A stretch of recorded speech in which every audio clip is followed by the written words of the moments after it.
Les 4 gravures contemporaines que vous voyez offrent une représentation frappante des violences. Batailles, pillages, destructions, viols commis par les armées françaises et autrichiennes lors de leur incursion en Bavière durant la première guerre de coalition. Cette vision, presque schématique, reflète assez bien la perception qu'avait la population munichoise des événements de la crise de 1796. Hommes ou femmes, jeunes ou vieux, riches ou pauvres, nobles ou paysans, ecclésiastiques, bourgeois, fonctionnaires, locaux ou étrangers, catholiques ou protestants, chaque individu, à sa manière, a été marqué par ces bouleversements et a dû y répondre en conséquence. La communication était le moyen essentiel, que ce soit pour solliciter de l'aide, se rassembler en grands groupes ou pour chercher des contacts afin de défendre ses intérêts. Peut-on expliquer comment ces mécanismes fonctionnaient? Nous devons cependant commencer un peu plus tôt. En quoi la perception de crise variait-elle selon les individus, qu'il s'agisse d'un jeune citadin fortuné, d'une vieille non noble, d'un maire protestant ou d'un envoyé étranger? Comment évaluer l'influence de ces différentes catégories intersectionnelles qui se croisent? Y a-t-il des catégories plus pertinentes que d'autres pour comprendre la manière dont la crise est vécue et communiquée? Et qu'est-ce qui définit une perception partagée de cette crise? En prenant l'exemple de la ville de Munich pendant cette période troublée, j'aimerais explorer avec vous ces questions et examiner si, et si oui, comment une perspective intersectionnelle peut enrichir notre compréhension des événements. Dans cette section, nous examinerons de plus près le croisement entre les concepts d'intersectionnalité et de communication de crise. L'intersectionnalité signifie que des catégories sociales telles que le sexe, l'ethnicité, la classe sociale ou la nationalité ne peuvent pas être abordées de manière isolée. Plutôt, elles doivent être comprises dans leur interrelation, leur entrelac, comme le souligne Katharina Weigenbach. Il s'agit donc d'examiner des catégories de différences sociales, par exemple masculin, blanc noble ou féminin, noir non noble. Dans leur analyse historique de l'intersectionnalité, Matthias Beer et Florian Kühnel cherchent à explorer les modes de fonctionnement spécifiques au croisement des catégories modernes. Comment se manifeste précisément l'influence réciproque, par exemple du sexe, de la fonction et de l'âge au début de l'époque moderne? Et ces catégories ont-elles toutes le même impact sur les individus? Le concept d'intersectionnalité est également pertinent pour l'analyse de la communication. Les catégories de différences sociales ne sont pas figées. Elles se construisent de manière performative à travers des processus continus et se manifestent par des pratiques culturelles. Et cela comprend aussi le processus communicatif. Je propose d'aborder la communication de crise sous 2 angles. D'une part, le comportement communicationnel en sein de la crise et d'autre part, la manière dont ce comportement est représenté dans les sources. Le comportement communicationnel englobe à la fois la communication verbale et non verbale, ainsi que la communication symbolique, pour autant qu'elles peuvent être attestées par les sources. Une crise peut être identifiée selon le concept de crise comme auto-observation, comme entendu, de Rudolf Schlögl, lorsque les acteurs décrivent eux-mêmes les événements comme crise dans leurs témoignages. Pourquoi se concentrer sur la communication dans la période de crise? Premièrement, en période de crise, nous disposons d'un plus grand nombre de sources, car ces moments exceptionnels ont été documentés de manière plus intensive. Deuxièmement, selon ma thèse, les événements de crise jouent un rôle clé dans notre quête des catégories principales, c'est-à-dire des éléments qui déterminent de manière prépondérante la vision et l'action des acteurs. Dans l'analyse des sources, je me forcerai de mettre en évidence les aspects suivants. Comment les catégories de différences sociales se manifestent-elles dans la communication? Jouent-elles un rôle prédominant? Quel est l'impact de l'imprécation de plusieurs caractéristiques sociales sur la communication des crises? Pour répondre à ces questions, j'ai analysé les sources sous des angles qualitatifs et quantitatifs. Du côté qualitatif, j'examine les rapports eux-mêmes pour identifier les catégories présentées et évaluer leur influence respective sur la communication de crise. D'un côté quantitatif, je m'intéresse aux personnes et groupes mentionnés dans les sources, ainsi qu'aux lieux et institutions cités. Pour entrer maintenant dans le vif du sujet, l'offensive sur Munich commença le 30 août, après que la population munichoise avait déjà anticipé la crise imminente en raison de rapports de destruction à travers toute la Bavière. Comme le montre le dessin, les armées françaises et autrichiennes se trouvaient aux portes de Munich, qui avaient jusque-là maintenu une position de neutralité, et les combats commencèrent. J'ai sélectionné 3 témoignages de Munich qui décrivent les événements de cette période. Le premier est le bourgeois Major Gugomos, qui, dans un rapport adressé au Conseil de guerre impérial d'Isenburg, fournit des informations précises et quotidiennes sur le déroulement des événements. Le deuxième document est un rapport rédigé à peu près à la même époque par les sœurs franciscaines du couvent du Putrich, situé en plein cœur de Munich. En fin de compte, le troisième témoin est un rapport publié dans le Kurfürstlich Gnädigst Privilegierte Münchner Zeitung, rédigé par l'éditeur droit qui a été anobli en 1784 pour ses mérites dans l'administration publique quelques jours après les événements. Le major Gugomos, qui était employé à l'état-major du prince-électeur, relate dans son rapport d'une longueur de près de 70 pages les événements du 29 août au 17 octobre 1796. Ce diarium est rédigé de manière quotidienne et couvre des mouvements de troupes et des accidents en passant par ses propres évaluations de la situation. Je présente son rapport sur les événements du 5 et 8 septembre. Gugomos décrit la crise de la manière suivante. Outre les tirs de feu imprévisibles des Autrichiens, il souligne le danger des incendies qui pourraient être amplifiés par le vent. Contrairement aux Autrichiens, les Français sont décrits comme étant très humains, car ils ont aidé les habitants même au grand danger et au péril de leur propre vie. Gugomos combine un rapport factuel précis avec des évaluations personnelles de la situation. Sa perspective en tant qu'instance de jugement se manifeste également dans le passage suivant, daté du 5 septembre. Il vérifie une information et évalue les voies de communication mutuelles entre la population munichoise et les Français, presque du point de vue d'un observateur omniscient. Le chemin de communication formelle devrait normalement passer par le ministère, mais les Français préféraient s'adresser directement aux différents États et aux responsables municipaux, ce qui, selon lui, n'est pas possible en vertu de l'hiérarchie administrative. Il est en effet très intéressant de noter que tant du côté de l'armée française que du côté de la population, comme le montrent d'autres sources des archives municipales, la volonté de négocier directement était très marquée. L'État, la fonction militaire ou d'autres caractéristiques qualificatives semblent passer au second plan par rapport à l'implication directe des habitants de Munich. C'est là que Gugomos ne semble soutenir pas. En analysant les personnages et groupes sociaux mentionnés dans les rapports du Gugomos, cette impression se renforce.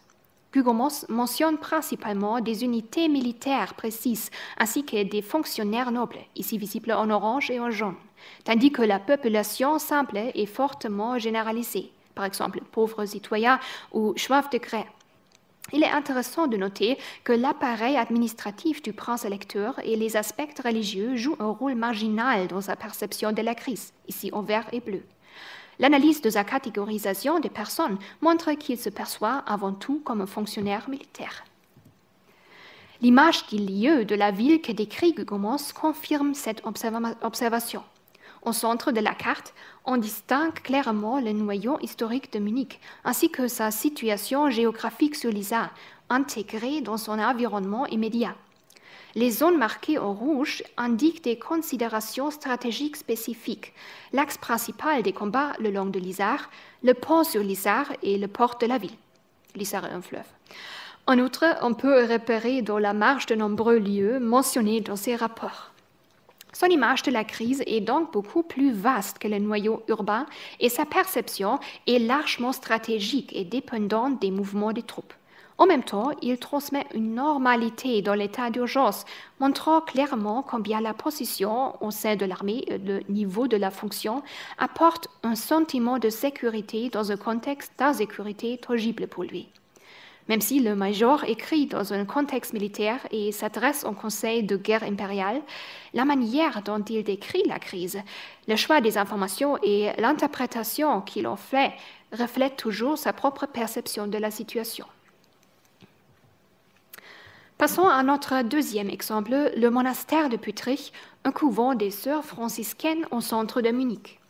La source utilisée est le mémoire des religieux sur l'année 1796. Il englobe 20 pages. Ce document contient un bref état des lieux de la situation du monastère ainsi qu'un petit épilogue sur les conséquences de l'attaque et les résultats des négociations de paix. Le passage suivant date du 1er septembre, soit du premier jour des attaques contre la ville. Contrairement aux descriptions précédentes de Gugomos qui observe les attaques d'une perspective à vol d'oiseau, l'attaque du monastère est ici racontée de l'intérieur. Le salut face à des dégâts plus graves est perçu comme étant hors de leur sphère d'influence. C'est Dieu qui a protégé les religieuses du pire danger. En remerciement, le couvent a fait ériger une plaque en l'honneur de la Vierge Marie Palestina. Il est intéressant de noter, en plus de la menace des incendies et des boulettes de canon, la mention de Ray contre un couvent féminin voisin par les Français. Les attaques visant une cible similaire sont particulièrement mises en évidence. On ne trouve guère de perception de la population urbaine, ni de préoccupation à son égard en tant qu'élément caritatif dans le cadre de la crise. Au contraire, on se plaint que lors d'une invasion des Français, on serait sans aide, car chacun se soucierait de lui-même. Le monde social du couvent, c'est-à-dire d'autres couvents et le clergé, sont les points de référence centraux. Même les demandes d'aide pendant les attaques se tournent avant tout vers un seul destinataire, Dieu. La multiplication des heures de prière, les fondations d'hôtels spéciaux et autres dons ont pour but d'apaiser Dieu. Il devient donc évident à travers ces éléments que le point de référence central, la catégorie dans laquelle on s'identifie et à travers laquelle on pense, est la religion et le monde religieux. Cela n'est pas particulièrement surprenant au premier abord. Oh, je suis désolée, c'était la source de... Ouais. Non. Un aspect extraordinaire devient évident lorsqu'on analyse la gestion des crises suivantes et les voies de communication qui y sont associées. Une fois l'attaque terminée et les troupes ennemies retirées, le monastère devait encore faire face au logement des soldats bavarois. Comme les soldats constituaient souvent une grande charge, consommant des provisions et occupant des espaces, on souhaitait les faire partir le plus rapidement possible. Le déroulement de la communication des crises qui en découle est très intéressant. Le père spirituel du couvent rédigeait une supplique à l'intention du prince électeur Charles Théodore. Il rédigea également une lettre de félicitations à l'ancienne princesse électrice Anna-Sophia, désormais veuve, qui était également la fondatrice du couvent de Dame de Sainte-Anne et alors très attachée à la religion. Il la félicitait pour son retour de Saxe, où les Wittelsbach s'étaient réfugiés pour échapper aux armées ennemies, et lui demandait de plaider la cause du couvent auprès du prince électeur. À peine cette lettre reçue, elle s'est adressée directement à la religieuse supérieure du couvent pour lui transmettre une réponse positive, contournant ainsi le père spirituel. Si l'on examine ce processus à travers nos catégories d'intersectionnalité, deux éléments ressortent. Un homme représente les intérêts du couvent féminin, parce qu'il était courant à l'époque que le père spirituel représente le couvent dans les affaires séculières. Toutefois, le père spirituel s'adresse également à une interlocutrice en raison de son âge, de sa vénérabilité et alors son influence auprès du prince électeur. L'ancienne princesse électrice obtient rapidement la solution souhaitée et la communique directement à la supérieure du monastère, sans passer premièrement par le père spirituel. Les moyens de communication efficaces ici reposent donc sur une combinaison de sexe, d'âge et de religion. Passons à l'analyse quantitative des acteurs mentionnés dans le rapport. Comme attendu, les mentions d'acteurs religieux occupent une place centrale. Non seulement les 20 jeunes religieuses de Reitberg qui ont été admises au monastère de Püttrich pendant l'attaque sont toutes énumérées par leur nom. Au-delà du propre couvent, l'accent est principalement mis sur la manière dont les autres couvents ont agi pendant la crise. L'impression tirée de l'analyse qualitative est confirmée. Les événements extérieurs au propre contexte du monastère semblent avoir peu d'importance. Même les acteurs militaires sont principalement perçus de manière collective et généralisée. Il y a peu de liens mentionnés avec la société noble elle-même. Les commandants militaires et aristocratiques jouent un rôle mineur. Les rapports ne concernent que le couple électoral ainsi que l'ancienne princesse électrice. Des aperçus sur la perception de la crise par la société urbaine sont également à peine mentionnés, en plus de l'orientation vers le domaine religieux. Et contrairement au rapport de Gugemos, c'est surtout la répartition de sexe qui est intéressante ici. Les personnes mentionnées juste avant, je les ai classées maintenant selon leur sexe. Il devient évident que, du point de vue des religieuses du monastère de Püttrich, les femmes sont des actrices indépendantes et qu'elles jouent un rôle visible dans le déroulement de la crise.